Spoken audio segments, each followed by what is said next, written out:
चलो आज हम तुम लोग को शुरू करते हैं क्लास 8 नहीं 7 क्लास से निकल करके हम लोग लॉकडाउन में क्लास 8 चले आए। क्लास 8 कैसे चला है कुछ पता नहीं चल रहा, ना एग्ज़ाम हुआ है और ना ही हाथ में मार खाए हैं और ना ही 7 का एक जरा सा कुछ याद है। लेकिन तुम लोग का एज बढ़ते जा रहा है, क्लास भी बढ़ते जा रहे हैं। एज स्थिर हो जाए तो क्लास भी स्थिर हो जाए। इत्तेफाक बस ऐसा हो जाए कि तुम लोगों का एज 12 साल ही 2022 में रहता, कितना अच्छा रहता। 2022 में भी तुम 12 साल रहते, ऐसा तो होगा नहीं। अब जब 12 साल नहीं 12वें साल नहीं तो 13 साल चढ़े कि नहीं, 13 साल हुए तो क्लास भी प्रमोट करना पड़ा। अब क्लास प्रमोट कर गए बिना एग्ज़ाम का। इस लॉकडाउन में कब हम 6 से 7 आ गए और 7 से 8 कब चले जा रहे कुछ पता नहीं। हालांकि इन दिनों विद्यालय खुलने का एक चांस है, इन दिनों विद्यालय खुलने जा रहा है, ठीक है। हमारे जो स्वास्थ्य मंत्री बन्ना गुप्ता है ना, उन्होंने बोल दिया और स्वास्थ्य मंत्रालय बोल दिया कि ये जो कोरोना का 3rd वेव है ना, वो बच्चों पर बहुत ज़्यादा इफेक्ट नहीं कर रहा है, बस यूँ आया और यूँ चला जा रहा है। क्योंकि बच्चा जो होता है वो एकदम हेल्दी स्मार्ट बॉडी वाला होता है, चाउमीन खेते रहता है ना। चाउमीन खाने का जो स्टाइल पूरा एकदम चाउमीन इतना लटकल रहता है, यहाँ लटका रहता है ना, उसको टाइम करके खाई, मैंने एक अंश नहीं गिरना चाहिए। क्योंकि पैसा लगता है उसमें, और मम्मी जब बढ़िया खाना बना करके देती है तो पैसा तो लगता है नहीं। खाते खाते पता चलता है कि थोड़ा सा नीचे गिरा दिए, पता चला मम्मी क्यों गिराए बेटा, उसमें मछिया पड़ गया था इसलिए नीचे गिरा दिया। और यहाँ पिलुआ मिल जाएगा चौमिंगवा में, कोई बात नहीं है, हम उसको भी डाल देंगे। मांस खाते हैं, उसको खाने में क्या दिक्कत है। और इस तरीके से हम लोग 8 चले आए। अब 8 अब शुरू करने जा रहे हैं मैथ। नहीं, हम तुमको अभी मैथ बताएंगे क्लास 8 का। दिमाग भी बढ़ा तुम लोग का, एज भी बढ़ा तुम लोग का, क्लास भी बढ़ रहा है, अब तुम्हारी रिस्पॉन्सिबिलिटी भी बढ़ रही है। अब तुम कैसे क्लास 8 को फेस करते हो, कैसे क्लास 8 की तैयारी करते हो, वो तुम्हारे ऊपर फर्क पड़ता है। गार्जियन भी फूले नहीं समा रहे कि हमारा बच्चा 8 चला गया,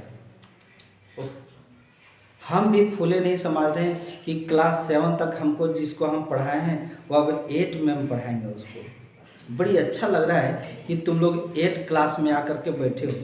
तुम लोग का चेहरा अब 7 जैसा नहीं लग रहा है, अब 8 जैसा लग रहा है। 1 साल यानी 365 दिन गुजारना है क्लास 8 में, नहीं फिर 366वें दिन में हम लोग क्लास 9 में चले जाएंगे। एग्ज़ाम होगा इस बार, इसमें 2 राय नहीं है। किसी न किसी तरह से, चाहे फॉर्मेलिटी एग्ज़ाम हो, चाहे सिलेबस को रिड्यूस करके एग्ज़ाम ले, चाहे जैसे भी ले, लेकिन एग्ज़ाम इस बार होगा। और एग्ज़ाम होने के बाद तुम सही मायने में क्लास 8 में प्रमोट करोगे तो ठीक है, और नहीं तो अपना बाबा जी का ठुल्लू लगा और सारंगी बजाते रहो और घर में रौनक करते रहो, ठीक है। तो हमारा कहने का मतलब है कि जब तक एग्ज़ाम ना हो जाएगा तब तक हम तुमको 7 भी देखेंगे और अब 8 भी शुरू करेंगे। अब 8 जल्दी शुरू करने के पीछे वजह यह है कि हम चाहते हैं कि क्लास 8 का जो मैथ है ना, वो बढ़िया से हम सिस्टमेटिकली मेहनत करके बता दें, तो ज़्यादा समय लगेगा। साथ में हमको और भी सब्जेक्ट देखना पड़ता है ना, मैथ भी देखना होगा, साइंस भी देखना है, सोशल साइंस भी है, इंग्लिश भी है, नहीं सब देखेंगे हम।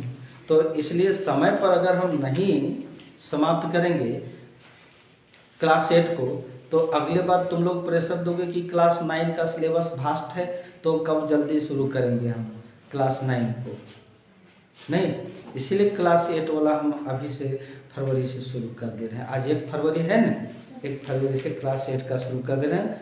तुम लोगों का बस ड्यूटी है कि ध्यान थोड़ा सा लगा करके पढ़ो। शिकायत घर से नहीं आना चाहिए।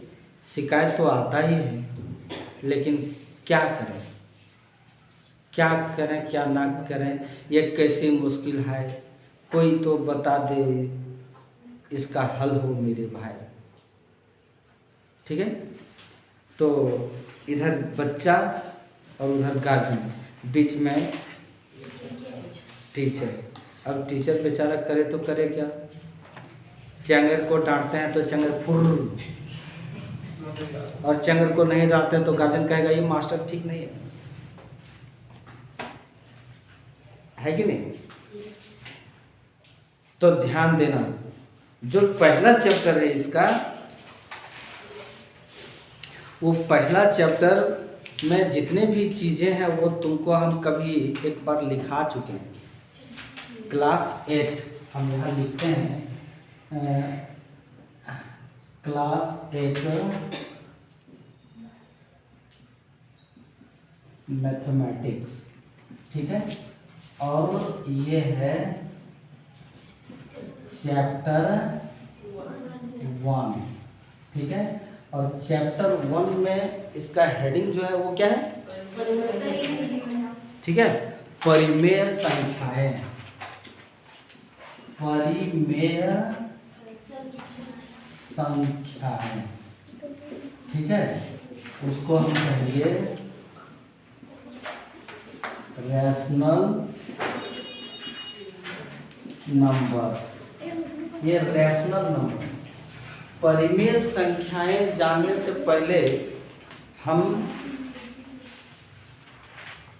परिमेय संख्याएं जानने से पहले हम तुमको बहुत सारी संख्याएं बताए थे। संख्या किसे कहते हैं, अंक किसे कहते हैं, प्राकृत संख्या, पूर्ण संख्या, परिमेय संख्या, अपरिमेय संख्या, सम संख्या, विषम संख्या, भाज्य संख्या, अभाज्य संख्या। नहीं, हम थोड़ा सा तुमको ये बताने का प्रयास करेंगे कि ये संख्या और अंक क्या है, संख्या किसको कहते हैं और अंक किसको कहते हैं। संख्या और अंक दो अलग अलग चीज़ है, जानते हो? संख्या क्या है? सबसे पहले ये अंक जानो तब संख्या। जैसे 0 1 2 3 4 5 6 7 8 और 9, ये जो है वो अंक कहलाते हैं। 0 से 9 तक अंक कहलाते हैं, और यही 0 से 9 तक के अंकों को मिला करके संख्या बनाया गया।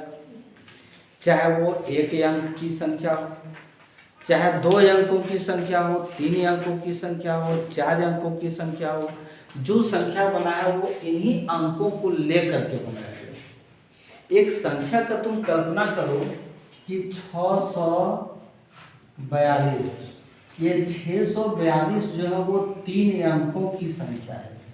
नहीं, 3 अंकों की संख्या में कौन कौन से अंक है? 6 4 और 2। सो इसमें मिलता है कि नहीं मिलता है? 6 4 और 2।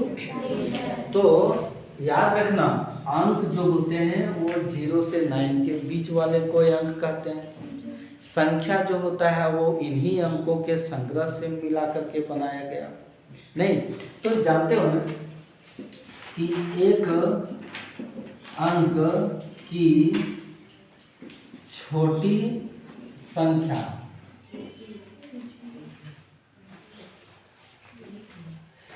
जीरो कोई संख्या नहीं है।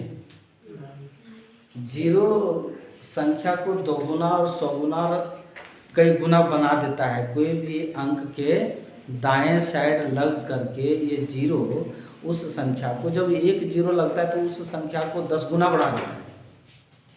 जब 2 जीरो दाहिने साइड लगता है तो 100 गुना बढ़ा देता है।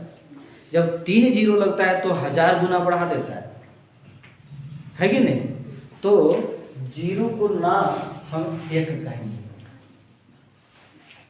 एक अंक की छोटी संख्या और एक अंक की बड़ी संख्या जो है वो 9 है। ठीक है। फिर 2 अंकों की छोटी संख्या 10 और 2 अंकों की बड़ी संख्या जो है वो 19 है। जो जैसे 1 2 3 4 5 6 7 8 9 एक अंक की संख्या है। यह कितना है? एक अंक की संख्या। तो एक अंक की संख्या यहीं तक है। उसके बाद जो संख्या मिलेगा अब 2 अंक की संख्या मिलेगा। अब 2 अंक की संख्या को कहाँ से मिलेगा? 10 11 12 13 14 15 16 17 18 19 से लेकर के हम कहाँ तक चले जाएंगे? 99 तक चले जाएंगे। 99 तक चले जाएंगे। ठीक है। अब 99 के बाद अब जो आता है वो 100 आता है। अब 100 को कहाँ तक चले जाएंगे हम? 999। तो नीचे 999 999 9999 99,999 ये उन अंकों की बड़ी संख्या है। और छोटी संख्या 1 10 100 1000 10,000 इस प्रकार आती जाएगी। नहीं तो एक अंक की छोटी संख्या, एक अंक की बड़ी संख्या, 2 अंकों की छोटी संख्या, 2 अंकों की बड़ी संख्या। इस तरीके से हमने संख्या को देखा। ठीक है। अब संख्या को देखने के बाद अब हम लोग आते हैं प्राकृत संख्या। ठीक है। तो प्राकृत संख्या किसे कहते हैं? प्राकृत संख्या हम तुम लोग को डिफिनीशन लिखा चुके हैं, इसलिए फिर दोबारा हम नहीं लिखाना चाह रहे हैं, थोड़ा इसका अंडरस्टैंड करवा दे रहे हैं। गिनती की संख्या को हम लोग प्राकृत संख्या कहते हैं। गिनती की संख्या जो होता है वो 1 से होता है। नहीं 1 से लेकर के अनगिनत अनंत तक, इसका कोई लिमिट नहीं है प्राकृत संख्या। ठीक है। अब फिर हम बताए थे एक पूर्ण संख्या। पूर्ण संख्या किसको कहेंगे? गिनती की संख्या के पहले अगर 0 आ जाए तो गिनती की संख्या के पहले 0 आ गया, उसके बाद उधर गिनती संख्या है ये, हम इसको क्या कहेंगे? पूर्ण संख्या। अब उसके बाद आता है पूर्णांक। पूर्णांक माने पूर्ण अंक। नहीं गिनती की संख्या को पूर्णांक तो कहेंगे, और ये पूर्णांक संख्याओं का ही संग्रह है। पूर्णांक जो होता है वो 2 प्रकार का होता है। बिल्कुल, धनात्मक पूर्णांक और इधर ऋणात्मक पूर्णांक। अभी तुम लोग बोला था इसको कहेंगे पॉजिटिव इंटीजर। ठीक है। नेगेटिव इंटीजर कहेंगे। ठीक है। तो ये पूर्णांक हो गया। तो पॉजिटिव इंटीजर जो है वो प्राकृत संख्या है 1 2 3 4 5, और नेगेटिव इंटीजर जो होगा वो -1 -2 0 ना तो पॉजिटिव इंटीजर है और ना ही नेगेटिव इंटीजर है। जीरो का कहीं कोई माँ बाप नहीं, टूबर है, अनाथ है नहीं। लेकिन भारतीय मैथमेटिशियन जीरो खोज करके निकाल दिया और बोला रे बेटा जीरो अनाथ तो है, लेकिन जिसके दाहिने साइड लग जाएगा ये वो जीरो न, वो 10 गुना हो जाएगा। जैसे मान लो कि एक संख्या 5 है नहीं, 5 के दाहिना का अगर जीरो लग गया तो क्या हो गया 5 गुने 10, माने ये जो 5 है वो 10 गुना बढ़ गया है। अब 5 पर 2 जीरो लगा देंगे तो 5 गुने 100, तब ये 100 गुना बढ़ गया। लेकिन 5 के पहले जीरो लगाओ, 5 के बाएं साइड जीरो लगाओ तो संख्या पर कोई असर नहीं, वो संख्या वही मान रहता है। चाहे तुम एक जीरो लगाओ, चाहे तुम मामू जोड़ी वहाँ लगाओ, चाहे मामी जोड़ी वहाँ लगाओ, चाहे नाना और नानी के जोड़ी वहाँ लगा दो, कौन जोड़ी वहाँ लगा दो बाएं साइड, कोई फर्क नहीं पड़ने वाला है। जो फर्क पड़ेगा तो किधर, दाहिना साइड। फर्क किधर पड़ेगा, दाहिना साइड। तो जीरो का ये महत्व है नहीं। अब तुम लोग ऐसा नहीं करना कि 200 टकवा में तुम ये जीरो दाहिना कर पड़ा तो 2000वां हो जाएगा। ऐसा अगर होने लगता तो तुम लोग जो 200 रुपया देते हो ना, हम दाहिने साइड जीरो लगा देते और उसको 2000 करके सामान खरीदते। उसमें वैसा नहीं होगा, मैथ में केवल ऐसा होगा, है कि नहीं। हाँ, तो इसको तुम लोग नोट करना चाहोगे तो फिर इसको मिटा के अगला हम काम करेंगे, ठीक है।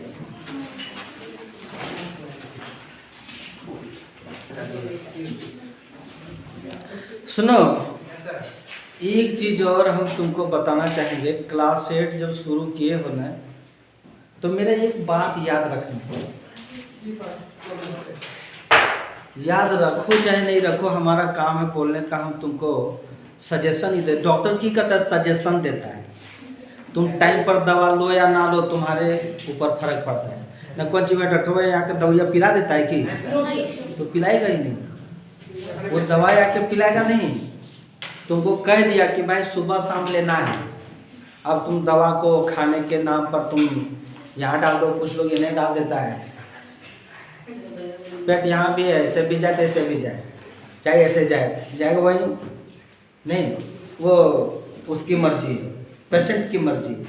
अब हमारा काम है कि हम तुमको सजेशन दे रहे हैं कि मैथ का कॉपी, क्लास 8 का मैथ का एक बढ़िया फेयर कॉपी रखना, और जितने चीज़ों को बताया जाएगा बोर्ड पर जो लिखोगे तुम नहीं, वो उसमें लिखना। एक्सरसाइज वाइज क्वेश्चन बनाना, एक्सरसाइज वाइज क्वेश्चन बनाओगे तो तुम्हारा एक बेहतरीन नोट्स तैयार हो जाएगा। जब कभी टेस्ट वगैरह हम लेते हैं प्रत्येक संडे को, जब एक संडे छोड़ करके एक संडे जब टेस्ट लेते हैं और लेंगे टेस्ट, उसमें तुमको रिवीजन करने के लिए बड़ी काम आएगा। जब फाइनल एग्ज़ाम होगा उस समय भी वो बड़ी काम आएगा कॉपी नहीं। तुरंत उलट करके देख लोगे, तुम्हारे दिमाग में दौड़ता रहेगा कि इस एक्सरसाइज का वो क्वेश्चन कैसे बनेगा, नहीं जान रहे हैं तो तुम कॉपी कहाँ खोजोगे, रफ कॉपी कहाँ चला गया। मम्मी सब्जी उसमें दे दिया, न मम्मी किसी को प्रसाद दे दिया उसमें, न तुम्हारा छोटा भाई उसमें पोटी कर दिया, न फिर और क्या क्या किया, कहना मुश्किल है। उस कॉपी का धजिया उड़ जाता है, रफ कॉपी का न। लेकिन फेयर कॉपी तुम्हारा सुरक्षित रहेगा, वो तुम्हारा पूंजी रहेगा नहीं। वो पूंजी को तुम संजो करके रखोगे। और पहला पेज में देखना, वैसा कॉपी लेना जिसमें पहला पेज में उसमें कंटेंट लिखा रहता है और चैप्टर इंडेक्स जिसको बोलते हैं, है ना, है उसमें। हाँ ठीक, देखो इस प्रकार का लोग है ना, इस प्रकार का। तो क्या हो जानते हो कि इसमें डेट भी है, सीरियल नंबर है, सबसे पहले सीरियल नंबर, उसके बाद डेट है, उसके बाद उसके बाद तुम्हारा टाइटल है, पेज नंबर, तो सीरियल नंबर 1 2 3 देते जाओगे। डेट, किस डेट को हम ये चैप्टर 1 स्टार्ट किए हैं वो डेट दे दोगे। टाइटल में एक्सरसाइज 1.1 कितने से कितने पेज के बीच गया तो वो पेज दे देंगे, पेजिंग वाइज कर देंगे, इसमें पेज बैठा देंगे। ठीक है, पेजिंग वाइज कर देंगे कि पेज नंबर 1 से लेकर के पेज नंबर 7 तक लिख देंगे। उसमें पेज नंबर होगा ना, इजी है ना, उसमें तुरंत उलट करके देख लोगे। अब तुमको खोजने, मान लो कि यहाँ 17 चैप्टर पढ़ना है तुमको क्लास 8 में, नहीं, और 17 चैप्टर को तुम वैसे फड़ फड़ फड़ फड़ पेज पलटोगे, फड़ फड़, तो बगल वाला अगर कहीं मामू होगा तो बेचारा रोज के चल देगा, कहीं चाचा होगा तो एक थप्पड़ मार देगा हुमच के। ठीक है, कहीं दीदी होगा तो ये कौन मास्टर एकरा पढ़ो है, किताब ढूंढना फड़ फड़ कर। तो उससे बेहतर है कि अगर देख देंगे कि 13.4 एक्सरसाइज, 13.4 एक्सरसाइज कितना पेज नंबर में, पेज नंबर 72 से शुरू है, तो पेज नंबर 72 निकाल देंगे। 72 से लेकर के 75 तक जो है वो पेज नंबर एक्सरसाइज 13.4 का है। हम तुरंत उसमें उल्टाएंगे ऐसे और देख लेंगे, है ना काम की बात। तो तुम लोग यहाँ सीरियल नंबर डालोगे, यहाँ पर डेट, किस डेट को ये पढ़ाई हुई है वो डेट दोगे। यहाँ टाइटल माने एक्सरसाइज, चैप्टर करना, जैसे आज हम तुमको एक्सरसाइज नहीं बताए, आज हम तुमको इसका इंट्रोडक्शन बताएं, तो संख्या और परिमेय संख्या, तो यहाँ परिमेय संख्या लिखोगे, कितना से कितना पेज नंबर के बीच आया वो फेयर कॉपी में। ठीक है, वो पेज नंबर बैठाओगे। बीच में टीचर सिग्नेचर, तो टीचर का सिग्नेचर कोई करीबी नहीं करता है, हम तो कहते हैं कि तुम लोग ला करके हमको दिखाना, ठीक है, कि बनाए हो कि नहीं बनाए हो। ठीक है, फिर देखो कि तुम्हारा अच्छा तैयारी होता है कि नहीं। केवल मैथ की बात नहीं कर रहे हैं, साइंस में भी कर रहे हैं। साइंस में भी ऐसे ही कॉपी लोगे ना तो कम से कम ये पता चलेगा कि कौन सा चैप्टर पढ़ाई हुआ, कौन बाकी है और कौन सा क्वेश्चन लिखाया गया है। इस बात का अगर तुम फॉलो करोगे ना तो तुमको बड़ी काम आएगा भविष्य में। फेयर कॉपी ऐसा वाला बनाना, इंडेक्स वाला, बुझे कि नहीं हैं। तो इसके बाद आगे हम चलते हैं। ये हमारा एक सुझाव है, सुझाव तुम सूझो या ना सूझो तेरी मर्जी, मैं चाहे ये करूं मैं चाहे वो कर, मेरी मर्जी।